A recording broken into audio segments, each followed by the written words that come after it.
myself Dr. Priyanka, and I'm one of the mentors for StudyMRCPI.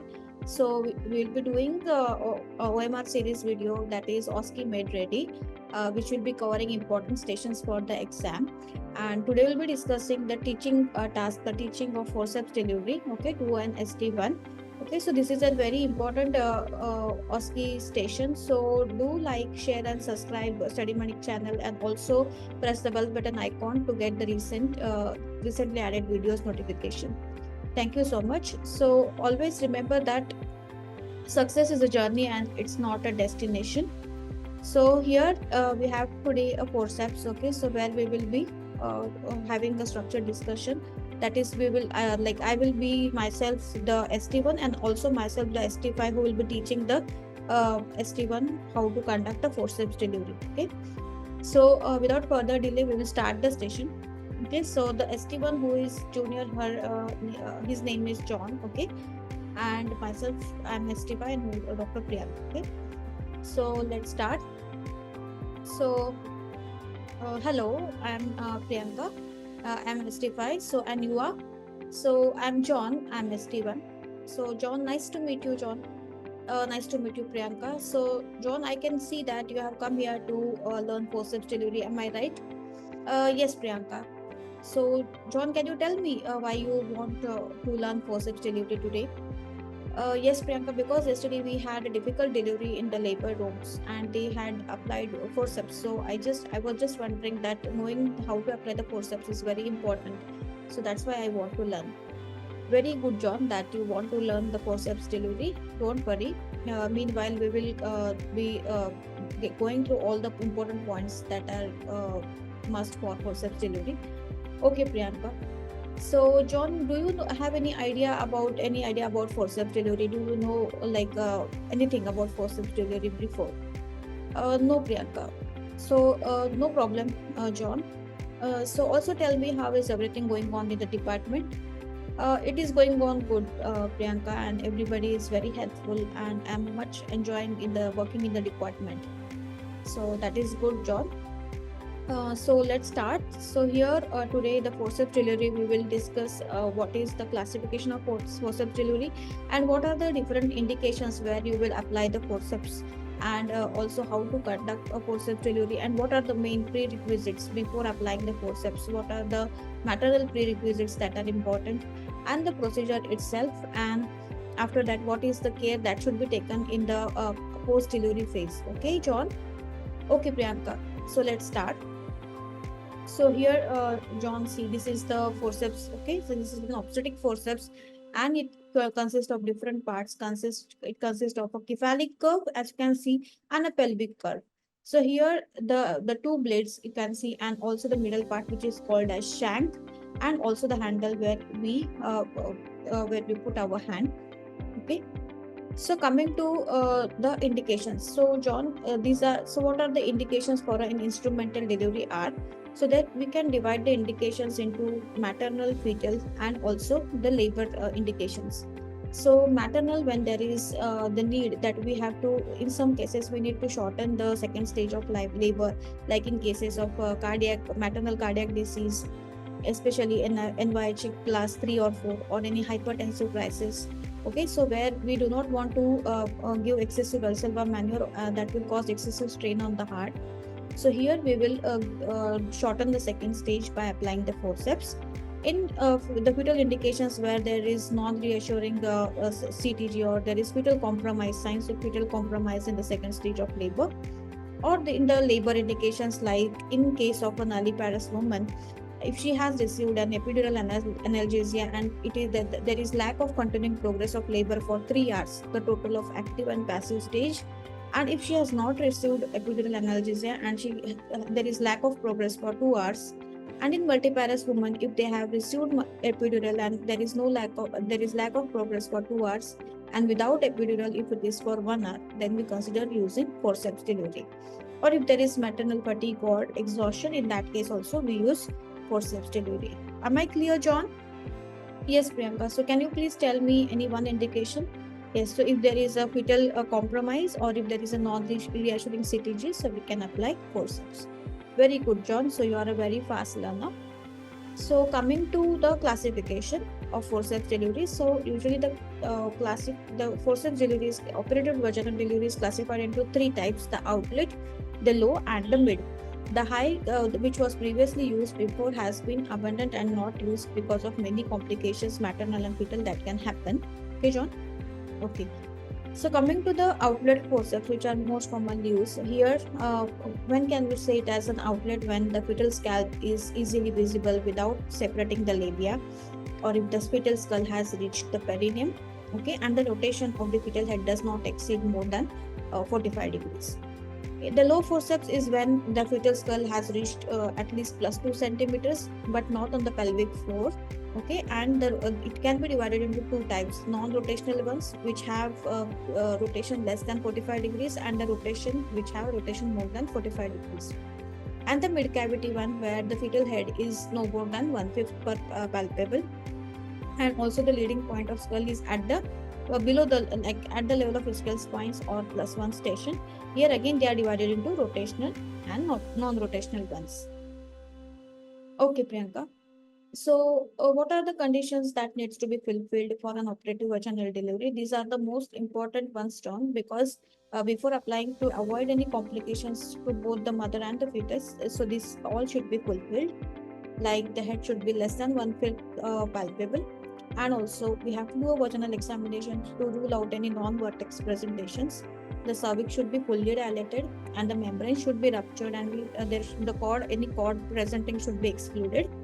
And also the exact position of the head, okay, should be determined if to know that it is a rotational or a non-rotational delivery. Okay, and also cacuet and molding are accessed. That is very important, because if there is an irreducible molding, okay, if there is a plus or irreducible molding, so that may indicate that there can be cephalopelvic disproportion, in which we won't use forceps delivery, and the patient will be planned for a cesarean section. And the pelvis should be adequate, and there should be adequate analgesia. Am I clear so far, John? Yes, Priyanka. So can you tell me any two indications? So yes, the any cephalopelvic disproportion should be ruled out, and the cervix should be fully dilated, and the membrane should be ruptured. Very good, John. So coming to how you will prepare the mother. So this is also most important. Here the mother's bladder should be emptied, and informed consent should be obtained. That is very important before conducting the procedure. And also if there is an indwelling catheter which is placed, so that can be removed and the balloon can be deflated. And also appropriate analgesia can be given to the mother, and proper aseptic technique should be followed. So coming to how to conduct a forceps delivery here. So how first is to assemble the forceps here. Usually we assemble the forceps on the trolley. First we dismantle it and then take the right blade. Okay, so first we with our left hand. Okay, and then we lubricate the blade. So first, every time we insert the right blade first, the left blade first. Okay, so here we have to place our right hand inside the vagina, and you consider this as a forceps. Okay, and then we have to hold this forceps blade by the left hand. Okay, and then we need to insert our right hand inside the perineum, and between the fetal head and our right hand, we have to insert the forceps. Okay, so our one finger should be like this on the forceps. Okay, and then we have to insert the blade between the right hand and also between the fetal head. Okay, am I clear so far, John? Yes, Priyanka. And then we have to place it in the place, and then we have to insert the opposite side blade, the next blade, where we will insert when we have to insert the right blade. So we will put our left hand inside the vagina, and then we will hold the blade by the right blade by the right hand, and then we will insert the blade between the left hand and the fetal head, and then we will put the locks. The lock should be easily applied. That is the must. Okay, and not too much pressure should be applied, so that we will make sure that the blades are correctly placed. Okay, so how we know that the blades are correctly placed is that the sagittal suture will be in the midline. Okay, always between the two blades, and also also we can see the fenestrations also. Okay, So then we have to, after applying after we lock the blades, then we have to give little bit of a traction, okay, force. So when we have to give the force is when when the mother is having contraction, okay. Otherwise, if there is no contraction, we will wait, and now when the patient has contractions, we will tell her to push and then gently pull the forceps, okay. Yeah, and in what direction is, you can see we have to follow the curve of Caris in the downward and forward direction, okay. And whenever there are no contractions, we have to stop pulling. So this is a very most important patient safety criteria, okay, John? Yes, so please can you show me how you will pull the blades? Okay, so we will pull it in the downward and forward direction, Priyanka. So very good, John. So then when the head is crowning, then we can ask the woman to stop pushing, and we can, the role of episiotomy again is here is selective. So we can decide, it is not a compulsory thing, we can it is a selective one. So before delivering the head, we can determine if there is episiotomy needed or not, and we can give the episiotomy. And once the head is delivered, then we can dismantle the forceps, okay. And then the rest of the second stage, we have to continue like a normal labor, okay. And after delivery, we will administer syntocin, okay, at the time of delivery of the anterior shoulder. So any questions, John? Do you have any questions? So yes, Priyanka, is there any role of sequential instruments? Like if we apply a vacuum, then and it has filled, so can we apply forceps, or vice versa? So yes, John, this is a very good question. So yes, the use of sequential instruments has been shown to increase the risk of neonatal morbidity and mortality. Okay, so here first it should be decided by the senior, and also it has the risk of failure will increase the risk both for the maternal and fetal complications, especially when there is a risk of failed the vacuum and we do a cesarean, or if there is a failed vacuum and then we apply sequential forceps, the mortality is very high. Okay, so that's why usually it is not encouraged to use sequential use of instruments. And even the episiotomy, it should be restrictive depending upon the operator's judgment. And also the operator should be very skilled enough to do the instrumental delivery. So what can we do after delivering the baby is here first, as after the baby is delivered.